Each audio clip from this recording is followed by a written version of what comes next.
Let me move to the fourth part.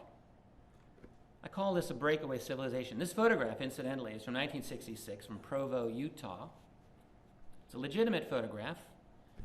I think what it shows is one of our own man-made UFOs. This is not far from Dugway Proving Ground. So, my basic point. In my last book, The Cover-Up Exposed, I make the case for what I think is a breakaway civilization. The basic point is we've retrieved exotic technologies. They have to be kept secret. We've discussed all of this. You got secret budgetary appropriations. That is a black budget, okay?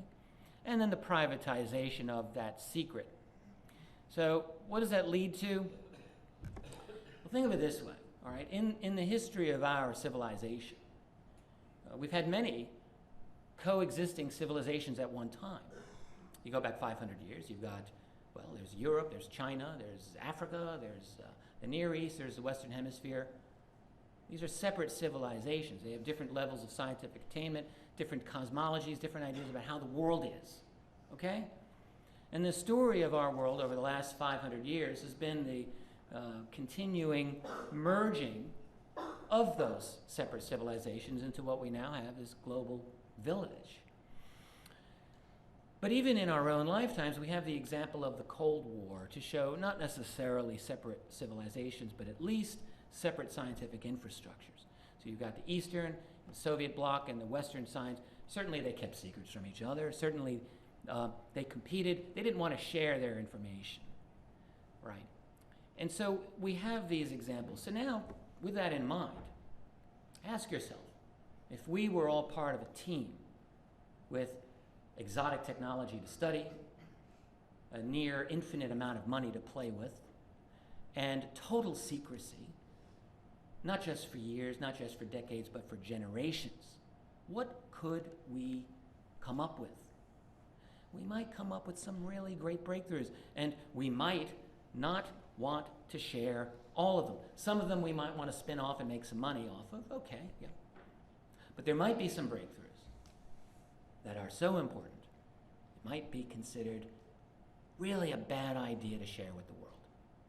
Anti-gravity, field propulsion technology, for instance. All right? If you share that with the world, as I'm going to get into in the next section, you're going to create some serious problems, potentially. And so what would happen is the technologies that would be developed would be so classified, would be so secret, they must never be allowed to seep into the mainstream world. But then the problem is that as science operates, science works on itself, right? One scientific breakthrough leads to others. So if you have this, foundational new breakthrough, and that leads to other breakthroughs, well, the rest of the world's kind of out of the loop. And then the next thing you know, 20 years have gone by, and you've moved 100, 1,000 miles ahead of everyone else.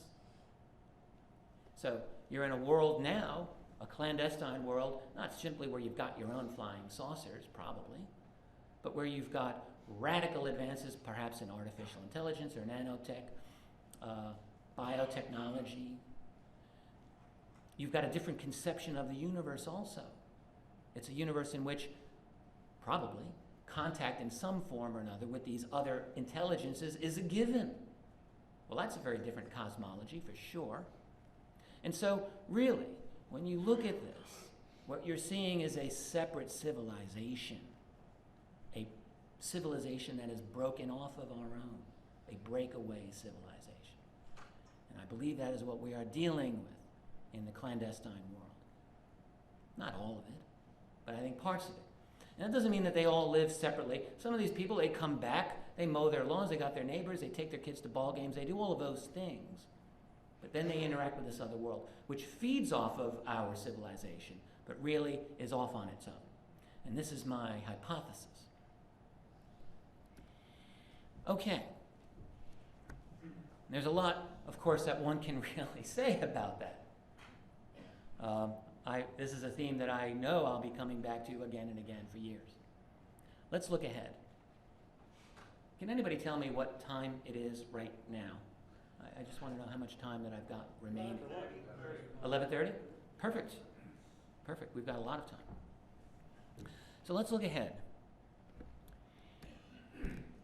My training is as a historian, and it's taken me a long time to sort of want to look into the future. Because we're trained to look at the past.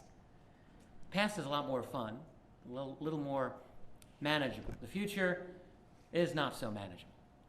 So with that caveat, let's keep in mind that the history of prognostications is the history of really bad predictions.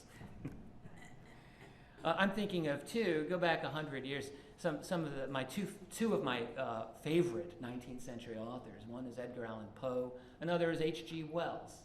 We've all known these writers, of course. Poe, in one of his short stories, and the name of it escapes me, it's fascinating. He wrote it in 1848, and it takes place 1,000 years in the future, in the year 2848. So it's Poe's vision of the future, and it's really wild technology. It's the story is a series of letters by this person of the future, writing about traveling around the world. Now remember, it's 1848, okay? And he's up in the air, flying around the world at the amazing speed of 100 miles per hour in a balloon. A balloon.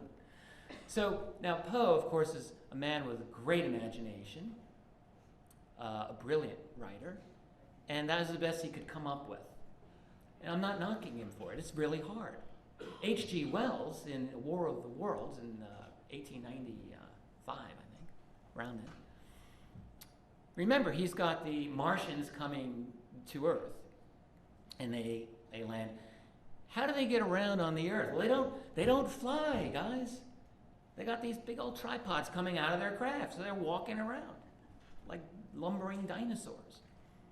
This is 10 years, less than a decade before the Wright brothers. And Wells, who was a very scientifically astute man,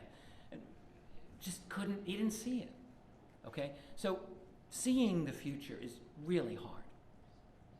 So having said that, let's try to do our best here. And I'm sure many of the things that I'm looking at turn out to be wrong too. We're just going to try. I do believe, despite the fact that secrecy on UFOs is held for 7 decades now, right? Just because it's held for 7 decades doesn't mean it's going to hold for another 7 decades. You can look at it 2 ways. You can say, well, they've continually stopped every single attempt at breaking the secrecy. Yes, they kind of have, in a way. In a way they haven't, because more and more information comes out. But it's like a sporting event, like a hockey game. If you keep shooting at the goal, you're going to get a score at some point. And what we see is that is a continual, increasing barrage, increasing amount of data that is being thrown out, thrown at the establishment, saying, we got this and this and this and this and this. At some point, I firmly believe this secret's going to break. The pace of our history is too fast. This isn't 1950. It's not even 1990. All right, we are moving leaps and bounds, leapfrogging over ourselves technologically. And just like the song says, something's got to give. We're not living in normal times. So there's going to be, what will it be? Will it be a statement from the president? Well, I'm actually not thinking that that's going to be the case until he's forced to do it. My gut feeling is that someone, there's a lot of very good video footage, video capture, it's not footage, what do you call it, video. A lot of good video out there. People are capturing. And it's easy to dismiss this because it's all digital and you can say, well, someone used Final Cut Pro and did a good job with it. But some of these are increasingly hard to dismiss. What I can see would be an event where a live television event, let's say, newscaster, and something just goes right by the screen and everyone looks at it. And it becomes this moment where they don't know what to do. I think it's inevitable. Something unexpected is going to happen.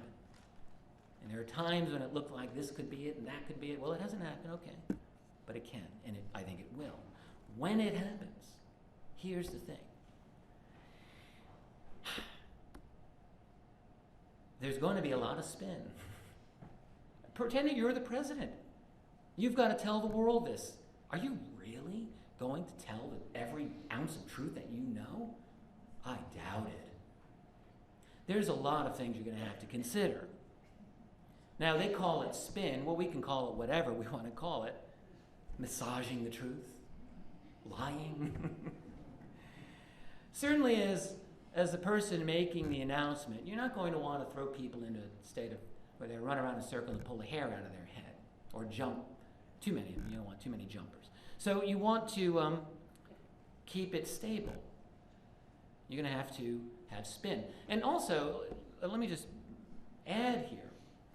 I didn't really get into this with you today, but nonetheless, there's a very, very long-standing, decades, generations-long interest in UFOs by the intelligence community right out of the gate, and their desire, their need, their perceived need to manage the flow of information on this. So clearly, we have to assume that that's not going to stop on the day of disclosure, whatever that day, whenever that happens. There's going to be a lot of uncomfortable questions. I've been sort of raising some of these issues with you. The confrontational relationship that we, humanity, has with them in terms of, if nothing else, chasing them in a skies. And I'll get into abductions in a moment. But there's something going on that may not be fun to discuss. Any president or any leader is going to have to at some point explain the illegal structure of this secrecy that I've been describing to you, the extra-constitutional nature of it. And sure, you might say, well, there are going to be a lot of people who understand it. Well, all is forgiven. Well, not everyone's going to feel that way. There are going to be a lot of people who will not be so forgiving of the secrecy. There'll be lawsuits. Such mundane matters as class action lawsuits, but you can bet that this will happen. There may be a lot more than lawsuits as well. There'll be a lot of people, of course, who are not even going to believe the admission. They're going to say, well, this is a new world order plot. We read about this for years and years and years. Maybe it's true. I don't know. Probably not, in the sense that I think there are these ETs that are here. Okay? But what I'm saying is when this announcement is made, there's not going to be this unanimity of opinion that people have. It's going to be very messy. And then people are going to want to know, well, what are these secret programs about? Are you really going off-world? Are you really going to the backside of the moon, as many have claimed? Are you really going to Mars?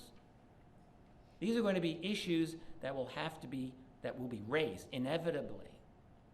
Are there bases deep underground, as has been argued, I think, with a lot of persuasion by certain authors? And then, inevitably, the question will arise, well, who are these people? Who are these beings? Well, that's going to be a real doozy of a question. Why are they interested in us? What do we got that they want? I'm going to get into these issues in a moment. And then, of course, disclosure is going to transform our world. We all know this. But how will it transform our world? Our political structure, our industry, finance, our energy. Will it challenge the control of our world by those elites, by David Rockefeller and his people and his peeps? Will it challenge that? Well, these will all be issues that we'll be needing to deal with. Let's talk about who they are. Who are these guys? Well, we can ask these questions. I've never been comfortable. Maybe this is just me, but I've never been comfortable with individuals who really claim to have absolute knowledge of this topic. Talk is cheap. My dad, I grew up in a family of New York City cops. I grew up with my dad telling me about his investigations as they were occurring back, in ancient times, pre-internet. My dad's still around. He's a great guy. His name's also Richard Dolan. And I admit, when I write my books, when I write my articles, I'm often thinking, what would my dad think about this? He's like my reality check in a lot of ways. I can hear him saying, Richie, come on, what's with this? You need a little more evidence with this. New York, everyone gets the IE at the end of their name. There's Richie, there's Jimmy, there's Paulie, there's Joey, there's whatever. My childhood people, they all call me Richie. And the only other people who ever do this are people I meet who live in the New York area to this day. I didn't grow up with them. They just say, hey, Richie, how you doing? So does my dad. All right, so back to who they are. They could be one thing. They could be many things. Do they look like the blonde guy? Do they look like the reptoid dude? Do they look like that gray alien? Maybe they look like all of them. What's their interest in us? Do they create us? Do they own us? Do they think they own us? Here's what I will say at this point. I think it's very premature to assume that we can be ambassadors to meet with them, for example, as Dr. Stephen Greer says, to establish an equal relationship with them in some way as part of their community. I'm not saying we can't do this. And I'm not even saying we shouldn't do it, but I'm just saying, excuse me, that as I see it, there's a little bit more going on than this for us to say, yeah, let's join your organization. My attitude is I'd like a little more information here, please. Okay? And while we're at it, let me just address the statements of Dr. Stephen Hawking in the news lately. Stephen Hawking, of course, has said in his recent television series, his current television series, that if we meet them, we gotta run far and fast. Essentially, we don't want to be like the Native Americans bumping into Columbus. You never win when you make statements like this. If you're Stephen Hawking, first of all, you get your scientific colleagues who think that this is such an embarrassing topic. Why are you even discussing it to begin with? So they cringe. And then you get the UFO research community, and Hawking's taken many, many hits, of course, for this. The argument has been that, well, look, man, if they're here, they're obviously so much more advanced than we are. They've clearly found a way not to destroy themselves. They've clearly found a way to manage a civilization that is peaceful. And by the way, if they've been here all this time and they haven't blown us up yet, they haven't destroyed us, obviously they're not going to. Maybe I'm simplifying the argument a little bit. I hope I'm not too much. I just don't find that quite compelling. It's like the argument saying that the more advanced your technology is, the more peaceful you're going to be. If we went back 1,000 years to medieval Europe, and we met with these people, and let's say we showed them our iPods, my new phone. I got this I can't understand my phone yet, or our notebook computers and these things, and we showed them to some medieval monk. He might say, wow, you guys have really figured out all your problems, haven't you? I'll bet you got all your social, political, economic problems solved. I mean, that's the logic. And we'd look at each other and maybe not say anything. Clearly, technology is not going to solve social problems. And evidence and possession of advanced technology is not proof that you've solved your problems. Sorry. And it's also grossly premature to assume that if they're communicating with us, that they're truthful anyway. Would we be truthful with a medieval village? We could not possibly be truthful with them, even if we had their best interests in mind. There is no way we could. How could we tell them that the earth goes around the sun? That alone. How many times are you going to rock their world? Tell them about cells and microbes, germs, interstellar, the realities of the cosmos, science. There's only so much, okay? And if you start, you would make their head explode. People can only take so much. So if there are these other beings that are here, we have to really ask ourselves, how much are they telling us? And that's a best case scenario if they've got our interests in mind, okay? And if they don't have our interests in mind, then we really have to be alert. So, the thing about Hawking, I just wanted to say, my main point of disagreement with him isn't that we should be cautious. I mean, maybe he's a little more fearful than I would be, but I don't know if he's a lot more fearful than I would be. But I would say that the real mistake is simply that he's not acknowledging that they're here. I mean, that's my biggest problem. Read a couple of books, Dr. Hawking. It's not that difficult. The information is there. Maybe he already knows, as has been argued. And maybe.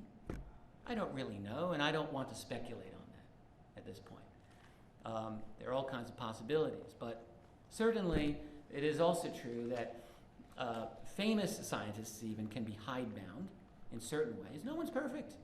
I understand that Marilyn Monroe couldn't cook. Okay, well, that's, right? So no one's perfect. Everyone's got their limits. And maybe Stephen Hawking has his too. We have to keep that in mind. Now, why would they be interested in us? Well, here's one good reason. This is us about 10,000 years ago, with sickles, the beginnings of agriculture. Okay? It's not that long ago. And in fact, our society looked like this for a long, long, long time. In fact, even 100 years ago, it didn't look that different from this. We had a little bit better clothes, maybe. But agriculture really didn't change very much. And human society went through changes, but we've gone from that to basically, to this. That's an illustration of what is said to be quantum computing. I'm trying to understand what quantum computing is. It's on the way, we're told. It deals with multiple dimensions and simultaneous computing across dimensions. There's a head spinner, okay? And then if people who are really unfamiliar with UFOs, if they think this topic is a little out there, I would suggest just read a couple of very good mainstream books on AI and the future of artificial intelligence. This has been an interest of mine for a long time. I've been thinking a lot about the future of AI. Well, what the experts there say is in about 15 years from now, maybe less, who knows, your computer will claim to be conscious. You'll talk to your computer will talk back to you, and you're going to think, are you conscious? You might not be sure, because it's going to seem like it. Except, though, its computational power is going to vastly exceed ours. And it'll be awake 24/7. It'll be able to pull any data off the internet like that. So in a lot of ways, they're going to seem a lot smarter than we are, in some ways. That doesn't mean that they're conscious in the way that we are, of course.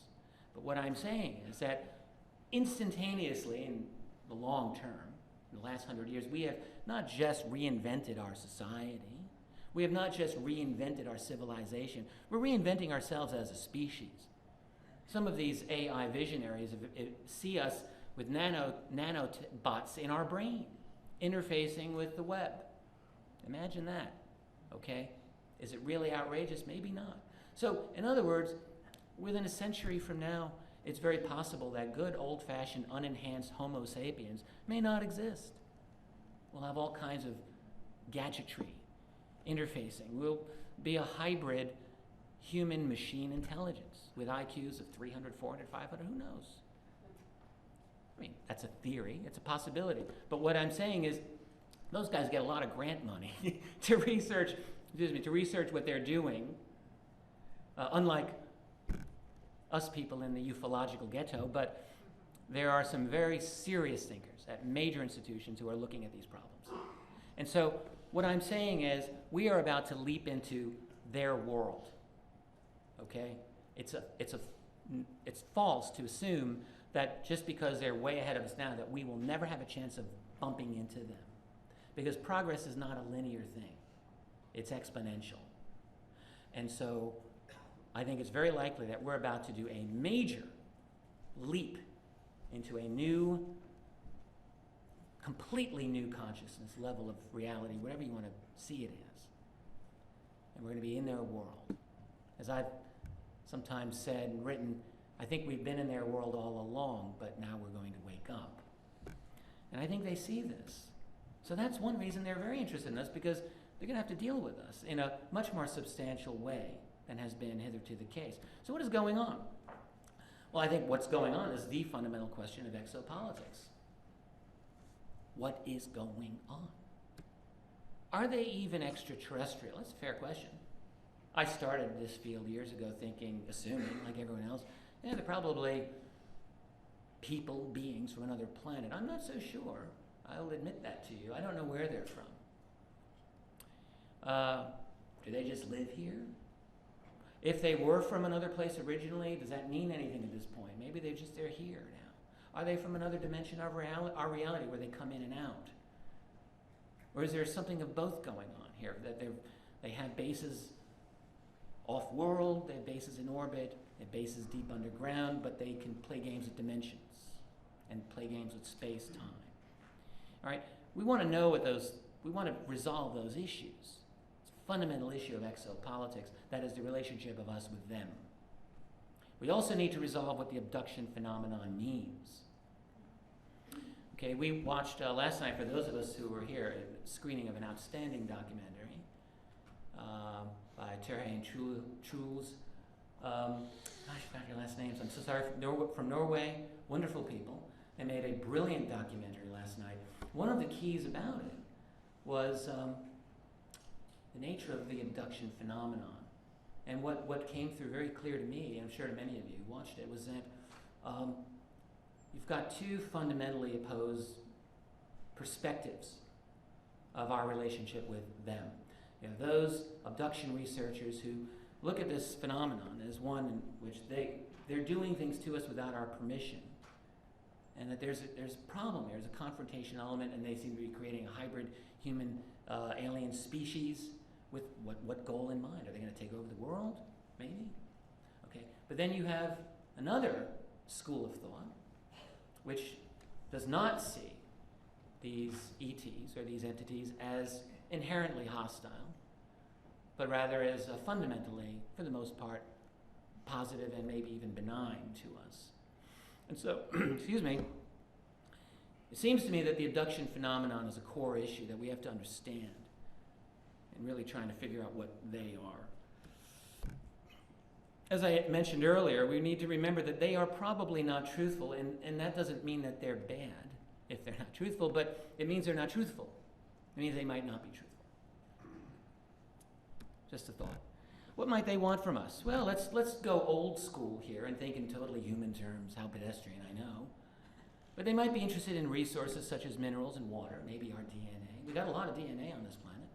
A lot of really neat genetic variations. And if you know how to play games with such DNA, well, gosh, this is the place to be. Right? All kinds of unique life forms. So they might just be interested in that. Are they interested in the creation of hybrids?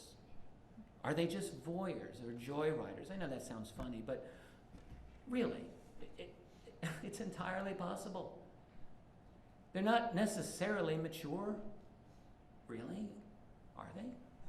Are we more mature as a species than we were 2,000 or 3,000 years ago? Well, in some ways maybe, in some ways maybe not. I'm not willing to give them the credit yet. Certainly some of the accounts that have come out do not show them in the best possible light, to say the least. Are they helpers? Maybe, yeah. Some of them I think maybe. Is there a spiritual component to this phenomenon? I think that there is, in the sense that there's what any physicist would say is a non-local element of our reality. You can call it spiritual dimension of our reality, and it does appear that these beings are interested in that. Yes, it does. But that doesn't mean it's good. Spiritual can be good, spiritual can be bad. And again, this is something we need to look at with a cold eye. We need to be objective and detached. And again, as I suggested, do they just live here? I think they do. Where are they, though? Well, maybe they're in orbit. They could be. Sort of describe that with elements of the secret space program.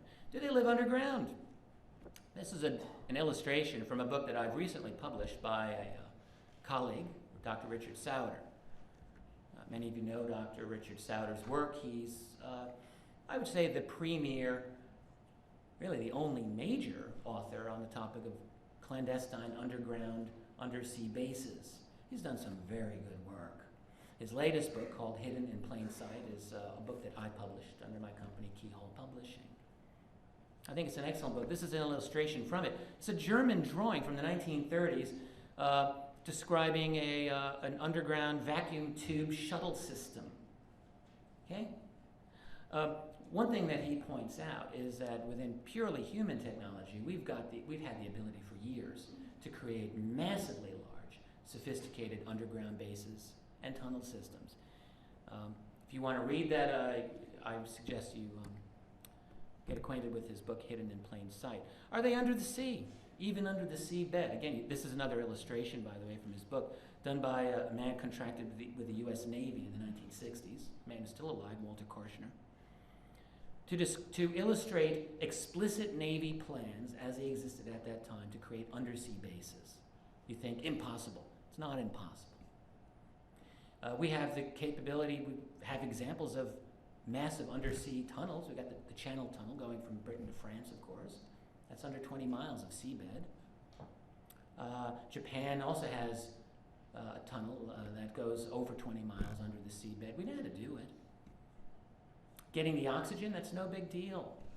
We've had nuclear submarines for 50 years. What do? They take the oxygen out of the seawater. That's how they can stay submerged for 4 to 6 months at a time. The technology's been there. You extract the oxygen, you get a 5 megawatt nuclear reactor under the ground, under the ocean, you're basically set. The rest is filling in the blanks. Have we done it? Richard Sauter argues that we probably have.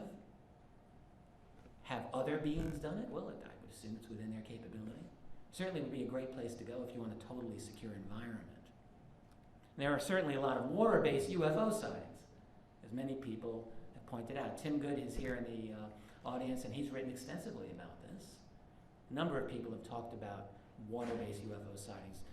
What many people are not familiar with is that an enormous percentage, possibly a majority of good UFO sightings, take place over or near large bodies of water. Or where are they? Are they among us? Do they live among us in some way? Do they look like us? Sounds like a science fiction movie, I know, but think about it. If you were an alien and you didn't look like us, you might want to get people who did look like us to merge. You might want to look at the human power structure. You might think, they're going to be an issue in a few generations. Let's manage them now. And you might want to put your people in the right places. Just saying. It's only a theory. There are certainly no shortage of anecdotal evidence, strange stories of strange people who look human but don't seem like they are. You have to wonder. It's what I would do if I were an alien. How much time? What time is it? Anybody? I got 15 minutes. Let's see if I can do it. It's my eternal struggle against the clock. No matter how much time you give me, I take more. We're at a crossroads in our civilization. I think we all know this. How do we move forward to get to the truth, and how do we get beyond the truth into the next era that we all know we need to be at? The crossroads we're at now is that of freedom or that of global fascism, a world of truth or a world of fantasies. Either way is possible. The battle's being fought right now. The main battlefield, I would say, is the internet. It's not just China, it's not just North Korea or Iran that want to control the internet. It's right here. Australia, Britain just passed some nasty little internet laws. You've been keeping up on this.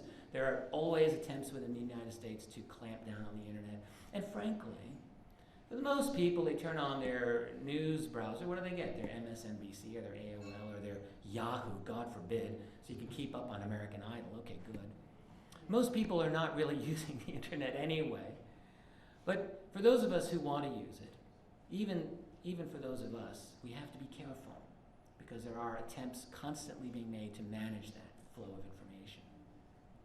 So that's one battle. Another thing we're dealing with is the probable end of our infrastructure, our petroleum-based infrastructure. Even if we're not running out of oil right now, I would say the following. A, that supply is not infinite. There's no evidence that I've seen scientifically that shows that Earth is generating that petroleum. Claims have been made, I'm just not finding it persuasive. Now, if I'm wrong, okay, I'm wrong. I don't think I am. Even if there's a lot there, the fact is that global demand for petroleum basically doubles every generation. So I don't care how much is in the ground. At a certain point, demand is going to outstrip supply. And I think that we're heading to that point right now. But even if petroleum were in total abundance forever, how long could we do this? We're destroying the planet. Okay? So there's a problem here. We can't keep going like this. Everybody sees it. So now, there are solutions, I think, possible solutions in the technology of what we call UFOs. Because whatever these things are using, they're stopping on a dime, they're silent, they can take off like a bullet, they can zigzag. It's a little bit better than petroleum. Whatever that answer is, whether it's a zero-point energy field or some form of fusion or something else, maybe we would want to know about it at some point, like now. But there are definite challenges in that technology. It's not going to be all wine and roses here. There are going to be serious challenges in managing this technology. So here's what we need. If I were, seriously, to have the opportunity to speak with President Barack Obama, and I would certainly encourage his staff to get in touch with me, why not? Here's what I would have him do, or here's what I would suggest. That we need a reasoned, humanitarian policy by responsible leaders to bring about a peaceful transition and a courageous confrontation of the truth. What do I mean by that? This would be a policy program. The U.S. President must reclaim full constitutional authority in the name of the people of the United States. Yeah. This is not easy. To get a sense of how bad things have gotten, it's not easy. I'm not saying any of these following things are going to be easy. Maybe they're impossible. That doesn't mean they shouldn't be the goal. Okay? The goal. Also, enforce authority over runaway black budget operations. That's a no-brainer. That's not easy either. Release individuals from black world, clandestine world, ET-related secrets. Establish open international collaboration on the full array of political, social, economic, cultural, religious issues, anything else of importance on an international scale. We all need to have an open discussion about this. Paying special attention to the problems of transitioning human society away from our petroleum-based global economy. Now, listen carefully to what I'm saying next. Don't misread what I'm going to say here. Promote a federalized global system, not under corporate domination and with a global Bill of Rights. The example, I think, to keep in mind is that of the United States Constitution itself. We fought for independence and we had a confederacy for a while. It didn't work very well. 13 states, 13 foreign policies, 13 currencies, 13 tariff policies. Massachusetts wants tariffs. Rhode Island says, no tariffs. There goes Massachusetts policy. It didn't work. The states were easy pickings for European powers that they kept this way. They couldn't do it. You couldn't manage it. They had to federalize. The problem, though, was that the anti-federalists, who were patriots, people like Patrick Henry, said, no way. We didn't fight this war to have another king. My state is sovereign. Go to hell. Well, the great compromise was our Constitution, and it's really a work of political genius. And the way that they made it work, of course, was the Bill of Rights. And that and the balance of power between federal and state authorities. It's never easy, but it's always possible. And so the Bill of Rights was the protection that the anti-federalists desired and needed, and we all need. And the federal system, at least as it was originally conceived, I think, was a very good solution to that problem. We're not in the world of 1787 anymore. We're in a different era.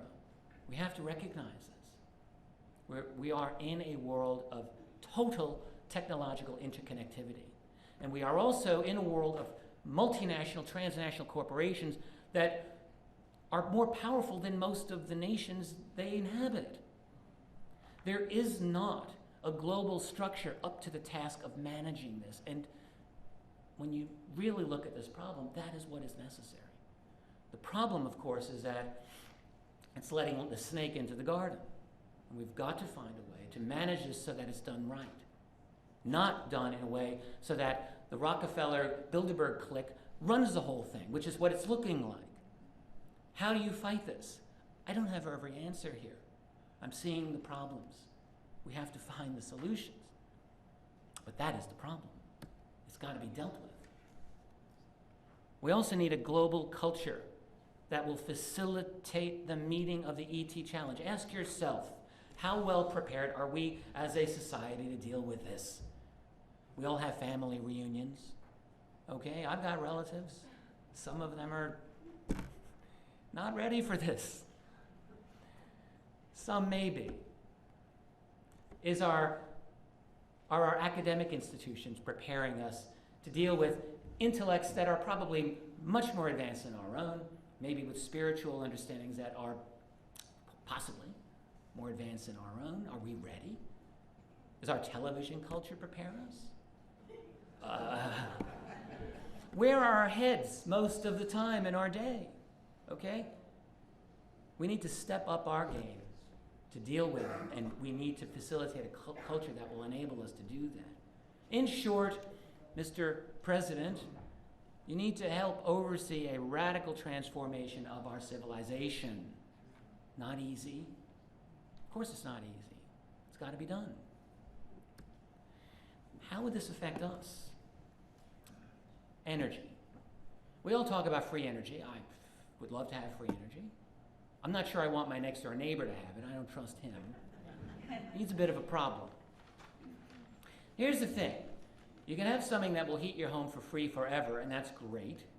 Portable, cheap energy won't just do that. It will revolutionize the entire world in ways that we really cannot imagine even now. But there's a problem, because if it can do that, you might be able to make a really good bomb out of it. The technology might be there, and there's got to be ways safely to manage it. And not only that, the energy that allows us to clean up the environment, well, that's good. But really, as I'm going to, jumping ahead of myself here, but it's possible to consider that the main problem to our global ecosystem isn't just pollution. It's just the fact that human beings have scurried around all over the world like termites. And if we have free energy, that just will make it easier for us to do that. So we've got to be careful about this as a panacea. The acknowledgement of an ET reality also might incorporate other new technologies I almost can't even imagine. Transporter technology. Think about how our world has changed with telecom technology just by itself. We go from the early cell phones that are, as big as an arm almost, right, to these little devices that you can have the entire world in your hand.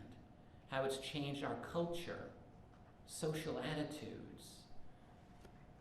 Not always a bad thing, but it's going to bring a lot of change. It will be disruptive to the society, and we just have to be ready for that. Changes to the global financial picture. Look, if we have something to replace petroleum, most of the global financial community is based on petroleum. Most of the energy that goes into making anything that you can hold in your hand, 90% of it's the cost of the object is mostly the energy that went into it.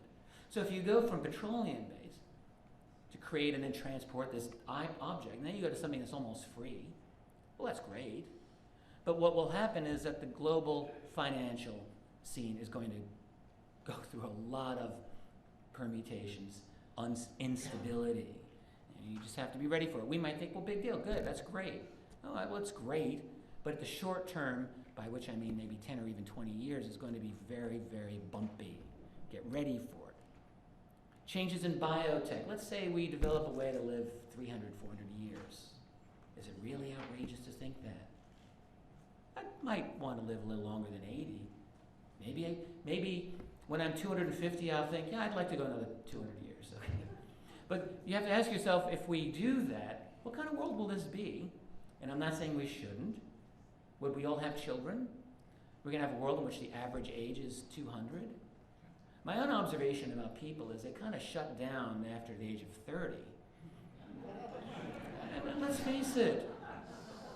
Where do we get change in our world? Not present company excluded. Where do we get change in this world? It's from generations, not from people. Generations. That's how we get change. Fresh insights. People who grow up with a different perspective. All right?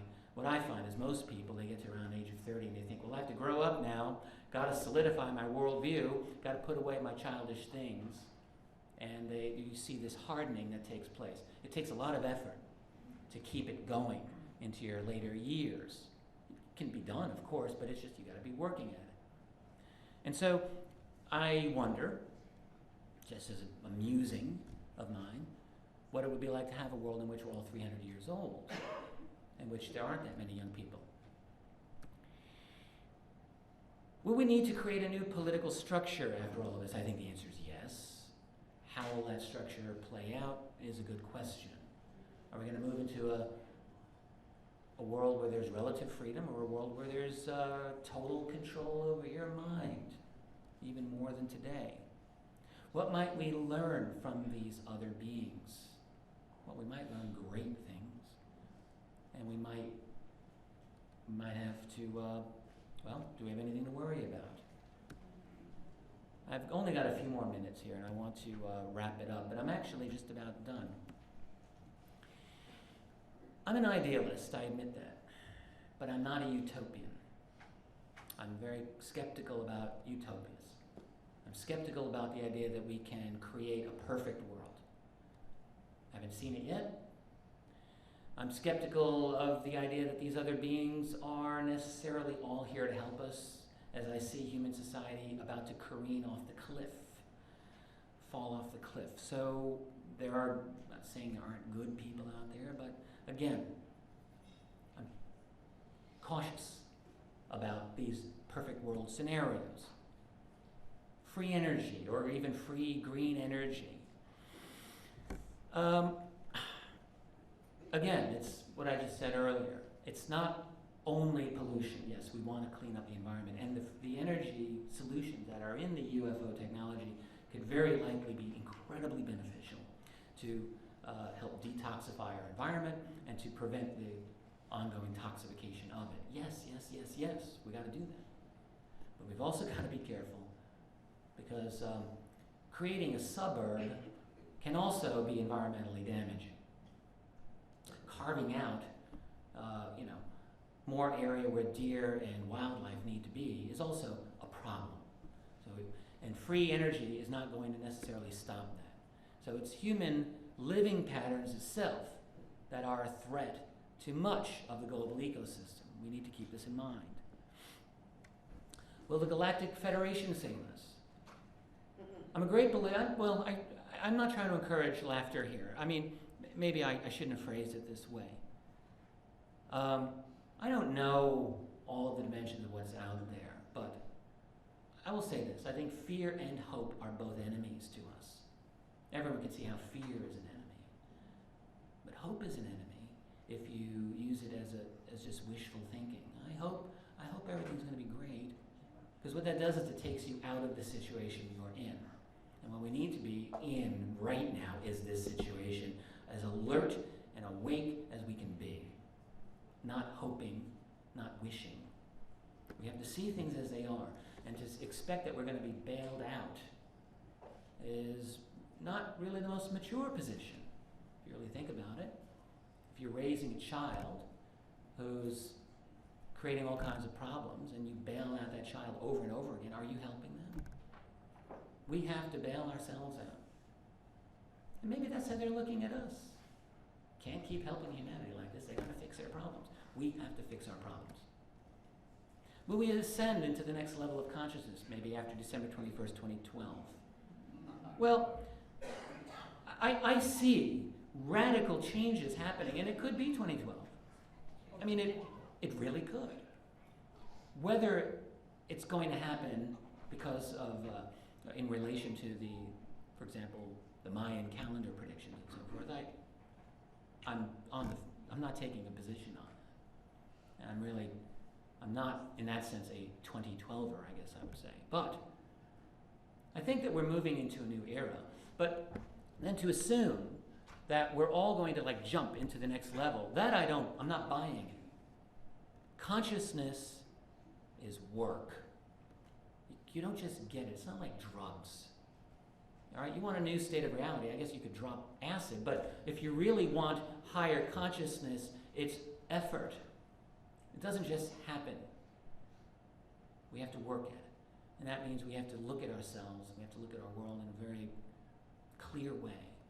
And so I'm just, again, here to caution against this idea that somehow, when it all transforms, it's all going to be great. It's going to be difficult. It's not going to just become easy all of a sudden. The problems that we have are very concrete, and the solutions we are going to have to bring to bear are going to be sometimes very difficult. It'll be challenging. It will be fascinating. It might be the most wild ride we can possibly imagine, and we might not want to trade it for anything, but it won't necessarily be easy. And we have to be prepared, and we have to be strong, we have to be brave, fearless. I think as skeptical and down and pessimistic as I can sometimes be about the situation, I retain hope in the sense that, I know, I just said it could be our enemy, but I still retain a belief that we really can pull ourselves out of this difficult situation. I'll always believe that. I will never want to give up on us as a species. And I hope you don't either. And I think that we're going to be moving in the next few years into a direction that is just going to blow our minds.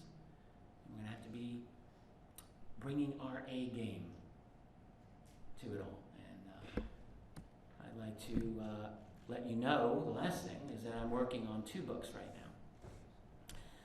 I'm working on the 3rd volume of my history, is UFOs and the National Security State. But I'm also working on a book that will be out before then. It'll be out in September. I'm co-authoring it with a gentleman. If you're familiar with the television show that was called Dark Skies back in the 1990s, a good show. Kind of neat, very neat. The creator of that show is Bryce Zabel. And Bryce and I have become very good friends, and we are collaborating right now on a book which we are calling AD, After Disclosure. I think our subtitle is Life After Contact.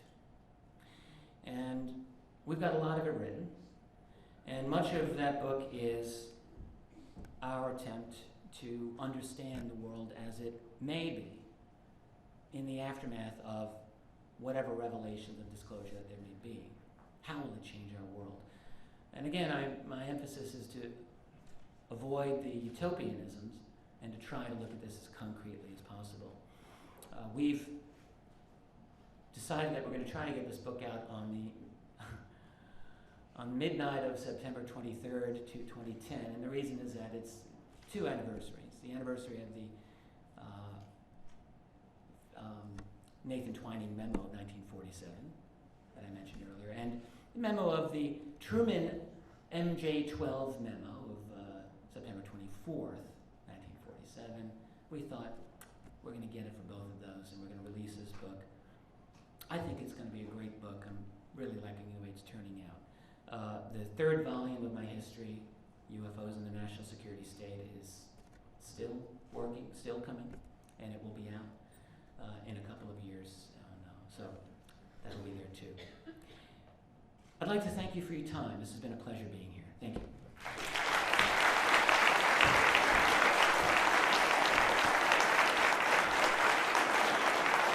I don't believe that there will be time for questions, unfortunately, unless some of you correct me, but I have a feeling that I've taken all of the time I've been allotted and then some.